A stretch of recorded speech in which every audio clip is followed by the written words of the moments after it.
Halo, selamat petang. Saya Mr. Pang. Hari ini kita company ada baru dengan stok mari. Ini kereta. Okey, JDM. Okey, tahun 2013 Honda CRZ 1.5 auto. Harga jual 34,800. Ini kereta tadi saya cek lah, ini JFF2 ah. JFF2. Facelift lah. Bukan first model. Okey, lepas tu auto dia pakai CVT gearbox. Lepas tu JFF1 dengan JFF2 ini tak ada spare tayar. Ada spare tayar. Dalam warna merah ada leather. Kita tengok dalam. Kereta ni jual 34,800. Kalau loan boleh ya. Kredit, masuk kredit bulanan 600 lebih sehingga 700 lah. Dalam warna merah. Merah, jahit pun merah, leather.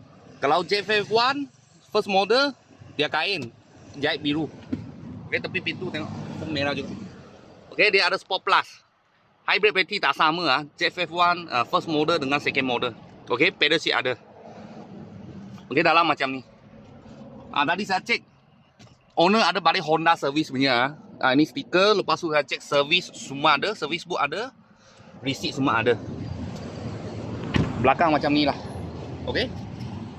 Tahun 2013 Honda CRZ Honda CRZ 1.5 auto. Harga jual 34,800. Ini JFF2 punya. Ada Sport Plus button. Okey. Bukan first model lah.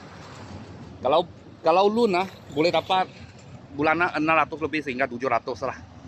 Kalau bos-bos dengan kawan-kawan saya tengah cari dua pintu punya kereta, sebiji aja baru sampai. Sebiji aja. Saya akan upload sambil video lah. Kalau ada pemurah punya kereta, saya akan buat video lagi. Thank you bos, thank you.